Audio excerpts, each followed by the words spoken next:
Herejías de una época. Clavos afilados y un hierro ardiente configuran el escenario donde jugaremos como niños quemando hormigas con una lupa. Bienvenidos a la silla inquisidora para personas comunes.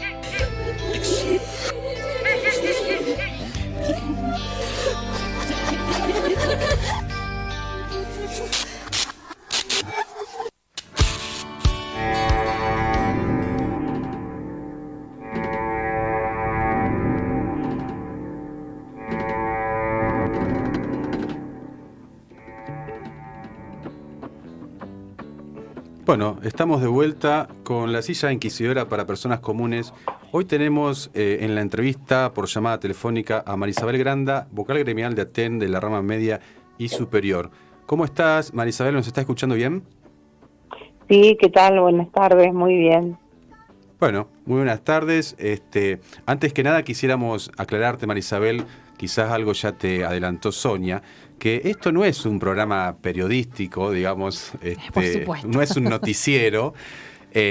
Bueno, no obstante vamos a hacer el esfuerzo para que lo parezca, pero es cierto también que en nuestras preguntas tratan de salir de lo ordinario de esos programas típicos de noticiero periodístico, y bueno, vamos a ver qué sale. No obstante, obviamente que vamos a preguntarte, y bueno, y ya alargamos la primera pregunta sobre qué es lo que está pasando en la situación actual del conflicto gremial con el gremio de la provincia. ¿Querés contarnos algo? Bueno, ahí charlábamos un poquito en la antesala con Sonia. Bueno, un saludo primero a toda la audiencia, a ustedes en particular. Pedir disculpas por la voz, que está un poco quebrada la voz después de varios días en casa de gobierno. Estamos en un momento sumamente complejo, ¿no? Con un gobierno que ha abandonado la escuela pública, que ha ejecutado todo el presupuesto educativo durante el año pasado, y con un inicio que se avisora complejo, no solamente en lo salarial, sino también, cuando hablo del abandono de la escuela pública, me refiero a la cuestión de infraestructura, ¿no? Así que en ese escenario y en asambleas realmente multitudinarias en toda la provincia, que ATEN viene tomando decisiones en el marco de un plan de lucha votado en las asambleas, y que esta semana tuvo como actividad el bloqueo a Casa de Gobierno, y que seguramente nos encontrará el lunes, si no hay una convocatoria a mesa de negociación, discutiendo la continuidad de esa medida de fuerza y la profundización de las medidas. Está. Bueno, como te decíamos, Marisabel, en el tema de hoy que tratamos en el programa es la avaricia.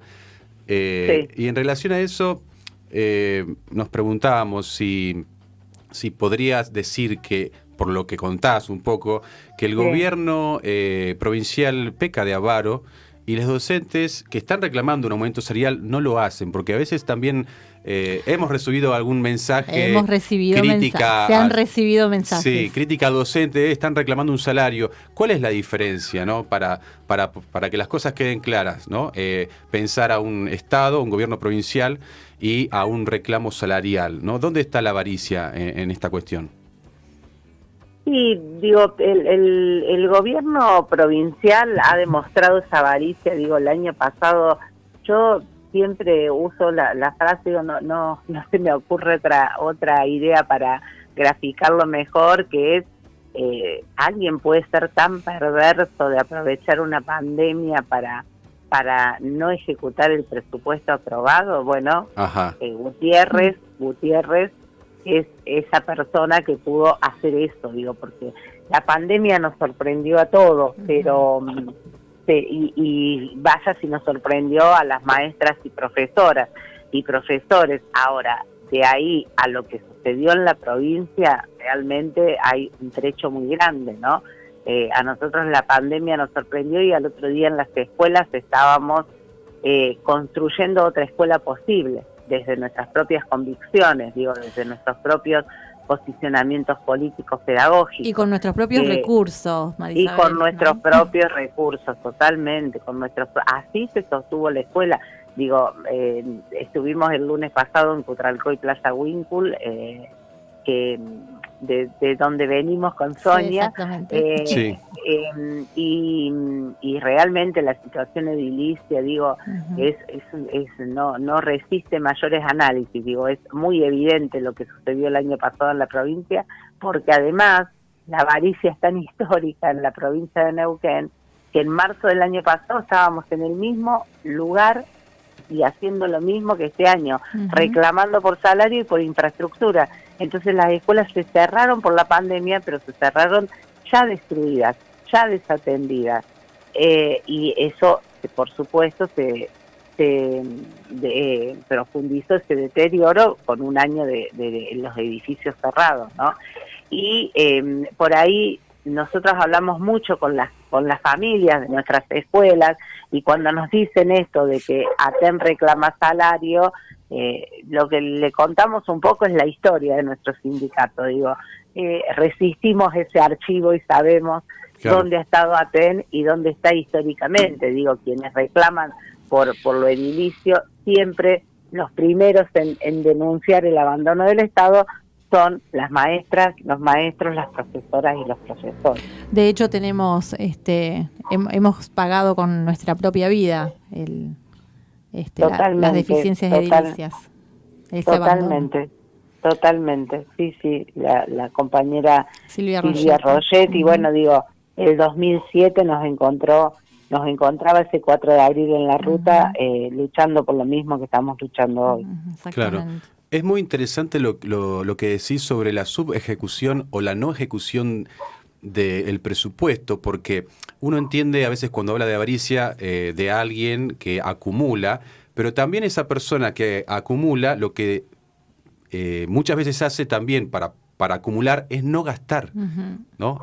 Y en este caso el ejemplo me parece que es clarísimo, porque hay mucha gente que no sabe esto de la no ejecución del presupuesto, sobre todo en educación.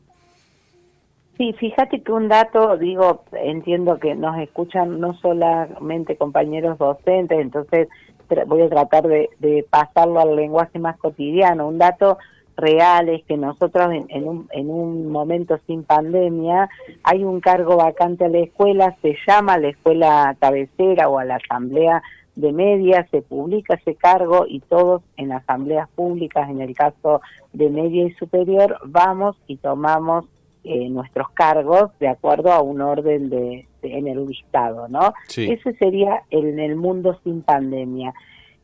Estuvimos el año pasado 3 meses, desde marzo a junio, de junio del 2020, exigiendo la cobertura de los cargos, porque mientras tanto la pandemia transcurría, las vacantes se seguían llevando adelante en las escuelas, se producían vacantes, compañeros que tomaban licencia, que renunciaban, que se jubilaban. Bueno, 3 meses para sacar un dispositivo posible en un formato virtual, digo, pensar todo de nuevo, que es como la frase que nos caracterizó el año pasado en educación, pero en ningún lugar se escribió, y sin embargo el gobierno lo hizo, que alguien del gobierno iba a autorizar si esa vacante que tenía la escuela se publicaba o no. Durante todo el año se cubrieron muchas horas, no quiero decir que ese dispositivo no sirvió, pero a fin de año seguíamos denunciando que 3.000 horas de clases en media y superior no se habían publicado. Y no se habían publicado porque alguien no apretó el enter para que se publicara. Exactamente. O sea, fue una decisión política. Eso es horas creadas de años, o sea, es presupuesto educativo.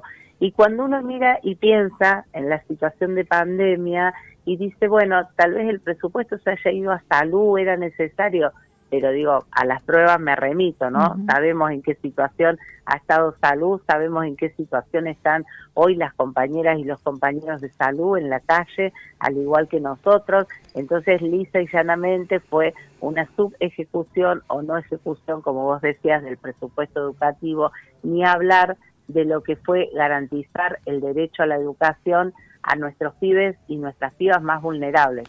Porque cuando uno piensa que la pandemia nos arrasó y después pensás en cómo tratar de igualar desde las políticas públicas, empezás desde los márgenes hacia adentro. Y nunca se pensó en los márgenes. No hubo una sola política pública, ni este año hasta donde estamos, ni el año pasado, hasta el plan de nación de la resolución Puentes de Igualdad, tuvimos que denunciar su implementación en Neuquén porque se hizo mal. Sí. De hecho, un ejemplo de lo que vos estás diciendo, Mari, es el IFD 9 de Centenario, que tiene una carrera nueva, que es el profesorado de Lengua y Literatura. El año pasado, que se iniciaba el tercer año de la carrera, en agosto recién el gobierno apretó el enter para que salgan las horas, con lo cual nuestras estudiantes estuvieron esperando hasta agosto para tener clases. Terrible la situación, angustiante y bueno. Sí, nuestras residentes, solamente digo porque mencionas ahí el nivel superior, las residentes de todos los IFD de la provincia, hasta que trabajamos en una resolución conjunta con todos los institutos, hecha por las compañeras y los compañeros y presentados por la vocalía en sesión, tenían directamente suspendidas las residencias. Sí. O sea, cuando no se sabía muy bien qué hacer, la idea o la invitación siempre es a pensar colectivamente, no a frenar los procesos, porque las pibas y los pibes estaban adentro del instituto, en un instituto que no tenía paredes, pero que seguía llevando adelante propuestas de enseñanza.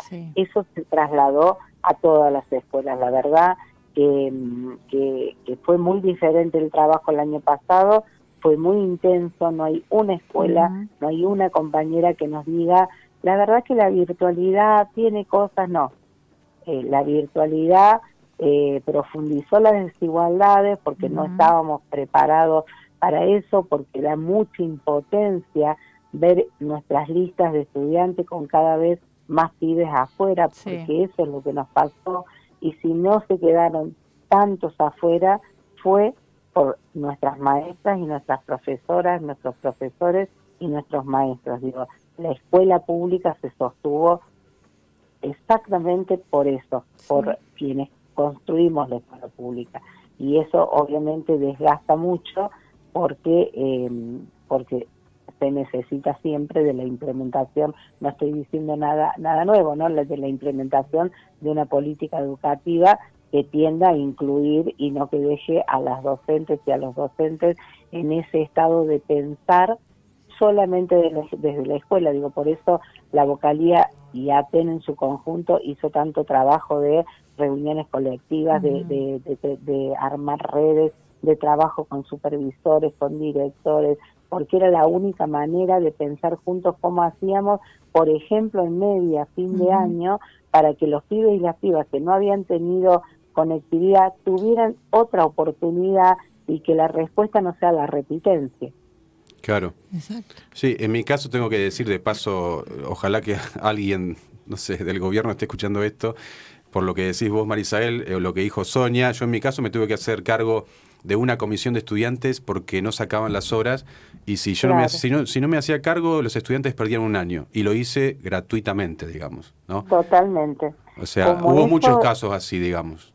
Sí, muchísimos, lamentablemente. Bueno, y eso habla de quién sostiene la escuela pública, ¿no? En el momento, no lo naturalizamos, porque también es importante decirlo, no es que naturalizamos que eso que te pasó sea lo que, no es que pensamos que sea lo que haya que hacer, pero obviamente ante la ausencia del gobierno, los profes y las profes hicimos estas cosas. Exactamente. Aprovecho a preguntarte, Marisabel, y esto, debemos hacernos cargo de esto que nos ha llegado, que un sector docente cree, aprovecho a preguntarte esto porque estás mencionando todo el trabajo que se hizo el año pasado, y que fue muy intenso, y que como docente, doy fe de ello, pero hay un sector docente que cree que la caída del salario que hemos tenido ha sido en parte de responsabilidad de la gestión sindical a cargo de la conducción durante el año pasado.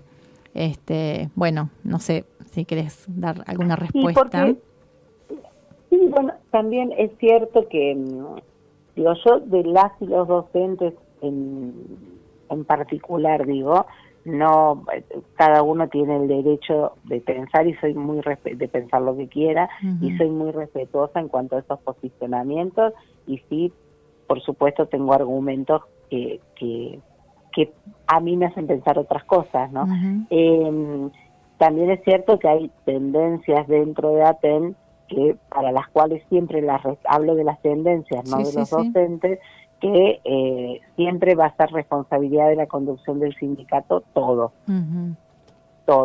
Digo, de hecho lo demuestran en las asambleas, en sus intervenciones, en sus posicionamientos que escriben. Digo, muy poco pedido, muy poca exigencia al gobierno provincial. Pareciera que la lucha de ellos va orientada a que la conducción pierda y no en la que los trabajadores ganen. E históricamente hemos dicho que el momento de la interna del sindicato debieran ser las elecciones, digo, más allá de reconocer lo que fortalece la democracia, las tendencias internas, pero a veces en un momento de conflicto hacer hincapié en eso es como demasiado miserable, digo.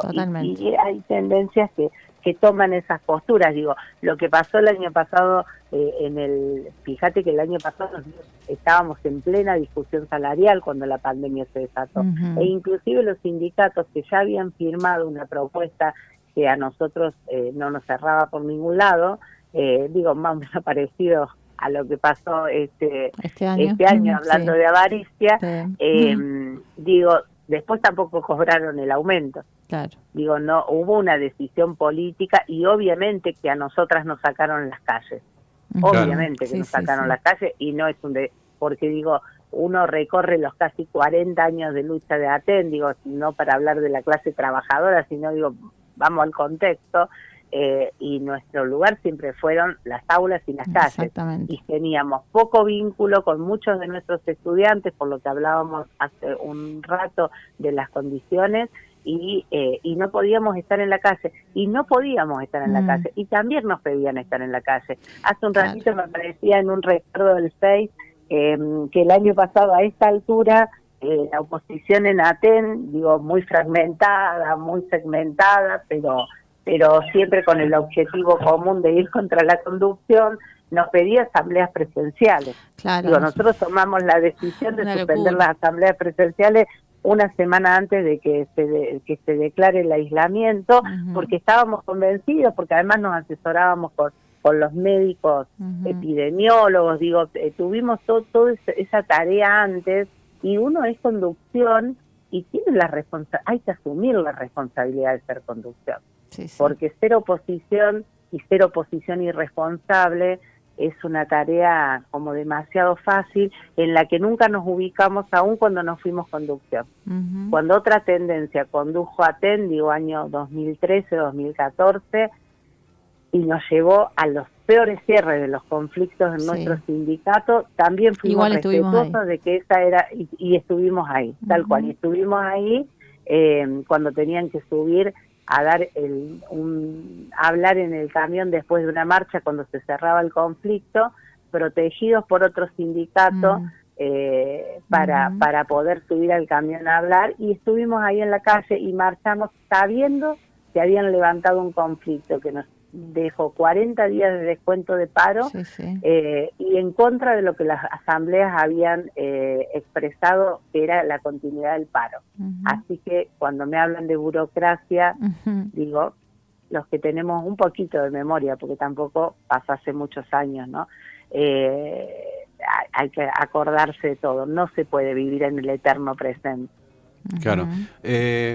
María Isabel, yendo al conflicto salarial, o sea, más allá de que no solamente es salarial, sino que una de las cosas que se está pidiendo es la solución de los problemas edilicios, etcétera. La cobertura de cargos. Cobertura de cargos, etcétera. Pero más allá de dar un número, ¿qué es lo que estaría dispuesto a aceptar, digamos, la conducción? No, bueno, nosotros eso, cuando haya una propuesta, no, la mesa, dice que en la primer mesa ATEM presentó todo su pliego, ¿no? Sí. Digo, hay reclamos históricos que tienen que ver de ese conflicto que hablábamos recién, donde los cargos de directores y supervisores achataron la escala. Entonces los compañeros directores, supervisores, que además tuvieron esa tarea tan enorme el año pasado de coordinar y acompañar las tareas, la gran tarea que hacían las escuelas en su totalidad, han quedado con un salario que necesita un reconocimiento de puntos. Digo, bueno, el 36% del 2020 que no tuvimos ninguna recomposición, y hablar de la pauta salarial del 2021. Sí. Digo, ahí tiene que ser una propuesta y que todo vaya a los jubilados. Nosotros, el funcionamiento de la escuela cabecera, de la asamblea presencial, nosotras reconocemos 2 puntos de avance que hubo en el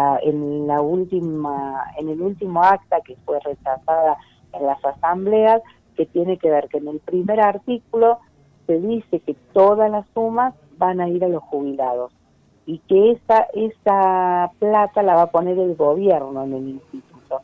Ajá. Precisamente para no desfinanciar el instituto. Eso para nosotros es importante.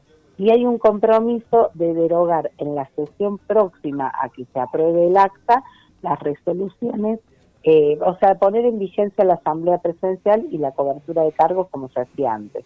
Esas 2 cosas nos parecen importantes porque tenemos, primero por los jubilados, que es una posición histórica, ¿no?, que todo tiene que ir a los jubilados, y segundo porque nosotros tenemos muchas compañeras sin trabajo. O sea, los que venimos de otras provincias sabemos que nos hemos venido en algún momento por la dificultad de acceder a los cargos en nuestras provincias de origen. Eso en Neuquén no pasaba. Digo, no, un compañero o compañera se recibe y a corto o mediano plazo tiene posibilidades de conseguir horas de clase, de conseguir un cargo. El año pasado pasó. Entonces, cuando hablamos de porcentaje, un 40% para una profesora con 36 horas es un porcentaje, pero para alguien que no tiene ningún cargo es 0.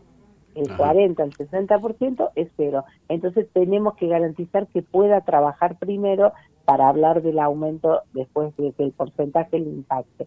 En ese sentido, el porcentaje que el sindicato pide del 2020 es el 36% y discutir la pauta salarial del 2020. Entonces esos 2 puntos que te mencionaba antes son un avance en esa mesa, pero nosotros necesitamos respuestas integrales. Por eso estamos pidiendo que se convoque a una mesa de negociación y por supuesto que en ese contexto tan complejo, en un conflicto que no se parece a ningún conflicto, evaluaremos en su momento como conducción, con esa responsabilidad que implica hacer conducción, cuál es la propuesta que mocionaremos en las asambleas para su aceptación o rechazo. Pero como me preguntas de la aceptación, digo, ahí se evaluará de acuerdo a lo que el gobierno presente y, por supuesto, definirán las asambleas como lo hace siempre en ATEM, ¿no?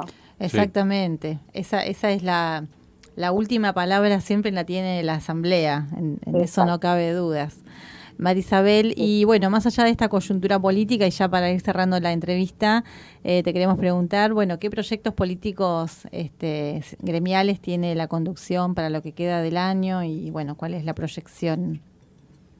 Bueno, siempre el conflicto detiene mucho los proyectos, ¿no? Uh-huh. Pero detiene, digo, no este año, todos los años. Sí. Y el año pasado, la verdad que como todo, como nos pasó en las escuelas, pasa en el sindicato, a nosotros nos sacaron la calle, como decía hace un rato, pero también nos sacaron esa posibilidad que además nos apasiona, que es la del recorrido en el territorio. Uh-huh. Digo, no hay, mira, yo siempre digo que voy a hablar de la vocalía, más que nada, que la vocalía tiene que tener la misma cercanía a la compañera que trabaja en el CETEN 53, que está atrás del consejo, a el que trabaja en el CEPEN de Butarranquil. Si la vocalía le queda lejos, la vocalía se tiene que acercar a la escuela. Y nosotras tenemos, tanto con Fanny, ahora con Nani del Río, que es el vocal por la comunidad, esta cuestión de ir al territorio. Bueno, eso es una cuestión que se interrumpió el año pasado, que lo reemplazamos con nuestros agotadores Zoom, pero que nada equipara eso de ir al territorio, hablar con las compañeras y compañeros. El trabajo por delante que queda es muy duro, porque tenemos la tarea de pensar junto a nuestras compañeras y compañeros cómo hacemos para que las pibas vuelvan.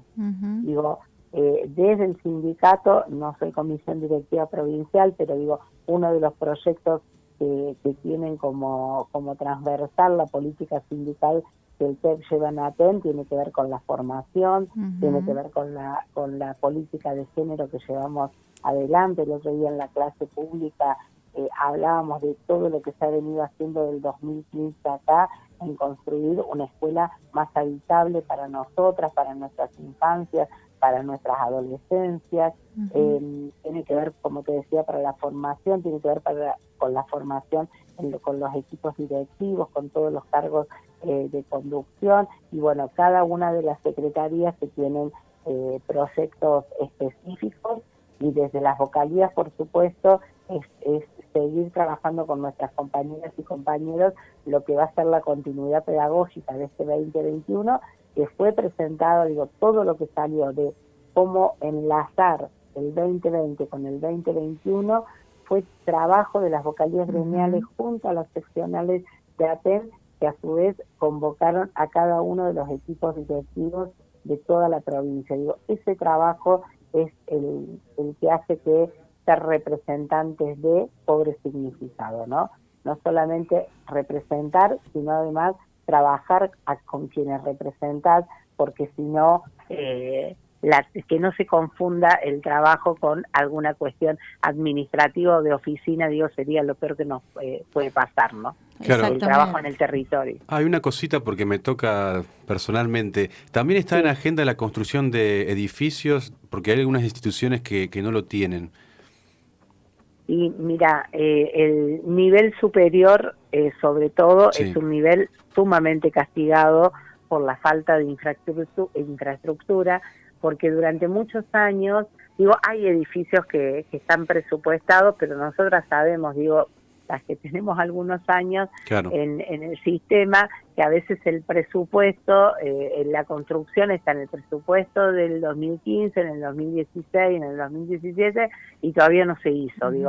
Un ejemplo, el IFD 14 de Cutralcó, que funciona desde su creación en la EPED1, y que recién ahora su creación en el año 1984.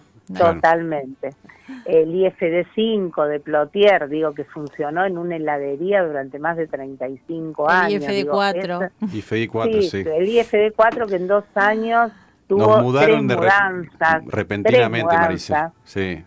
Fue un desastre eso. Fue un desastre. Totalmente, porque estuvimos en cada uno de esos lugares, acompañando a los equipos directivos, a los profes, a las profes. El nivel superior, porque además durante mucho tiempo escuchamos, inclusive cuando luchábamos por el refrigerio para nuestros estudiantes de los IFD, que el nivel superior no era obligatorio. Claro. Entonces, la discusión siempre fue, y así conseguimos el refrigerio.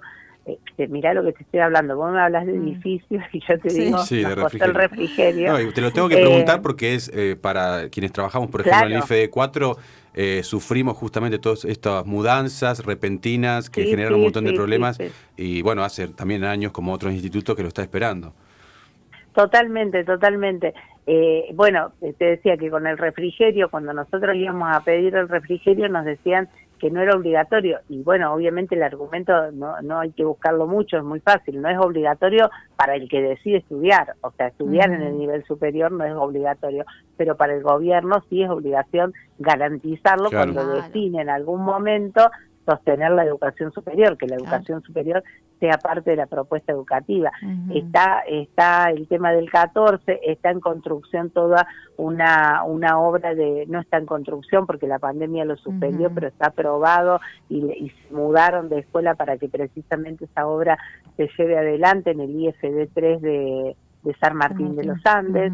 El IFD 8 de Junín tuvo una ampliación, pero por supuesto el nivel superior es el que siempre ha tenido que pedir permiso para funcionar en otros edificios.